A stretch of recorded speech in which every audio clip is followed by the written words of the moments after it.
माँ दुर्गा को महिषासुर और शुभ निशुभ जैसे अत्याचारी राक्षसों का वध करने के लिए जाना जाता है। माँ दुर्गा अपनी 10 भुजाओं से सारे संसार को समय समय पर दुष्टों से मुक्त कराती आई हैं। माँ दुर्गा ने अपने भक्तों को वचन दिया है कि जब जब संसार दानवों के अत्याचारों से त्रस्त होगा, तब तब वो पृथ्वी पर अवतार लेकर दुष्ट राक्षसों से पृथ्वी को मुक्त कराएंगी। माँ दुर्गा हमेशा ही अपने भक्तों की रक्षा राक्षसों के विरुद्ध करती आई है। माँ दुर्गा को अपनी भक्ति से कोई भी प्रसन्न कर सकता है। आद्य शक्ति का आवाहन चाहे कोई भी करे, वो राक्षस हो चाहे असुर ही क्यों ना हो, वो अपनी शक्ति के साथ उसकी सहायता के लिए आ ही जाती है। पर माँ दुर्गा का वो सबसे बड़ा भक्त कौन था जो माँ की सहायता से अपने लक्ष्य तक पहुँच पाया? बंगाल के महान संत कृतिवास की रामायण के मुताबिक जब भगवान शिव भी रावण को छोड़कर चले जाते हैं और श्री राम के विरुद्ध युद्ध में कोई भी ईश्वरीय सत्ता रावण के पक्ष में नहीं रहती है, तब रावण आद्य शक्ति माँ दुर्गा का आवाहन करता है और उन्हें अपने पक्ष में कर लेता है। रावण की स्तुति से माँ दुर्गा प्रसन्न हो जाती हैं और उसे अपनी गोद में लेकर श्री राम के विरुद्ध युद्ध में उतर जाती है। निडर होकर रावण श्री राम से युद्ध करने के लिए फिर से रणभूमि में आता है। तब माँ दुर्गा की गोद में रावण को बैठा देखकर श्री राम धनुष बाण छोड़ देते हैं और माँ दुर्गा को प्रणाम करते हैं। इसके बाद भगवान श्री राम अन्याय की तरफ शक्ति को देखकर निराश हो गए। तब इंद्र के कहने पर ब्रह्मा स्वयं श्री राम के पास आते हैं और उनसे माँ दुर्गा की आराधना कर उन्हें अपने पक्ष में करने की सलाह देते हैं। ब्रह्मा जी उनसे नवरात्रि की षष्ठी यानी छठे दिन की शाम से पूजा करने की सलाह देते हैं। इसके बाद श्री राम के द्वारा छठे दिन की शाम से माँ दुर्गा की आराधना शुरू होती है। श्री राम पूरे मन और शुद्ध भाव से माँ दुर्गा की पूजा करते हैं। धीरे धीरे सप्तमी अष्टमी का दिवस भी बीत जाता है, पर माँ दर्शन नहीं देती। फिर विभीषण श्री राम को उपाय बताते हैं कि माँ दुर्गा को नील कमल प्रिय है। अगर वो 108 नील कमलों को माँ दुर्गा की पूजा में अर्पित करे तो माँ दुर्गा प्रसन्न हो जाएंगी।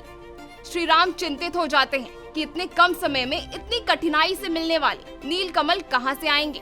तब हनुमान जी इस कार्य के लिए आगे आते हैं और देवी द नाम की जगह से नील कमल के फूल लेने जाते हैं और तेजी से वायु मार्ग से 108 नील कमल लेकर आ जाते हैं। इसके बाद श्री राम माँ दुर्गा के चरणों में नील कमल समर्पित करना शुरू करते हैं। तभी माँ दुर्गा उनकी परीक्षा लेने के लिए छल करती है और एक कमल गायब कर देती है।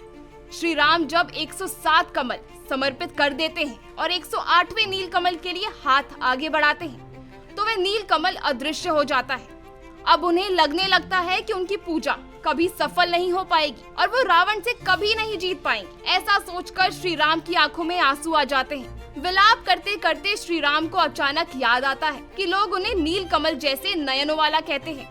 इसके बाद श्री राम ने अपने तरकश से एक बाण निकाला और अपनी आंखें निकालकर देवी दुर्गा के चरणों में समर्पित करने के लिए तैयार हो गए। लेकिन जैसे ही श्री राम ने अपनी एक आंख से बाण को लगाया, माँ दुर्गा प्रकट हो गयी और उन्होंने श्री राम का हाथ पकड़ लिया और उनकी पूजा को स्वीकार कर उनके पक्ष में आकर रावण का पक्ष छोड़ दिया। श्री राम प्रसन्न हो गए और इस तरह नवरात्रि की 9वीं तिथि को रावण के वध का उपाय श्री राम को मिल गया। महाभारत में भी माँ दुर्गा की व्यापक स्तुति की गई है। माँ दुर्गा का उल्लेख महाभारत में 2 स्थानों पर विशेष रूप से है। पहला उल्लेख विराट पर्व के 6ठे अध्याय में आता है जब युधिष्ठिर माँ दुर्गा की स्तुति करते हैं। दूसरा उल्लेख भीष्म पर्व के 23वें अध्याय में आता है जब श्री कृष्ण स्वयं अर्जुन को महाभारत युद्ध के शुरू होने से पहले माँ दुर्गा का आशीर्वाद लेने के लिए कहते हैं। इसी तरह जब पांडवों का 12 वर्ष का वनवास पूरा होता है तो उन्हें 1 वर्ष के अज्ञातवास के लिए मत्स्य नरेश विराट के यहाँ शरण लेने के लिए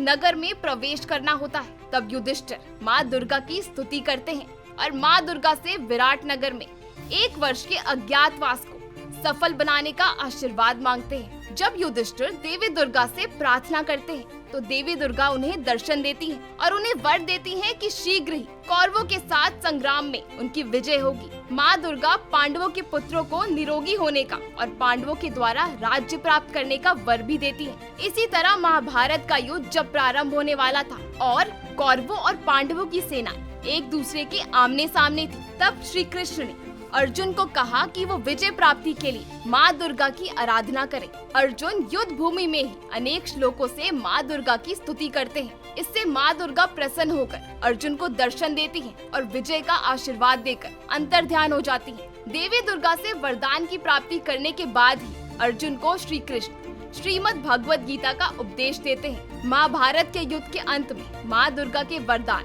और श्री कृष्ण के सहयोग से पांडवों की विजय होती है। इसी तरह माँ सभी भक्तों पर अपनी कृपा करती है। आपको क्या लगता है, इनमें से कौन सा भक्त माँ दुर्गा का सबसे बड़ा भक्त था? कमेंट करके जरूर बताएं। उम्मीद है हमारी ये वीडियो आपको पसंद आई होगी। वीडियो को लाइक करें, शेयर करें और बेल आइकन को दबाना बिल्कुल ना भूलें। ऐसी ही इन्फॉर्मेटिव वीडियोस देखने के लिए सब्सक्राइब करें द कर्मा को।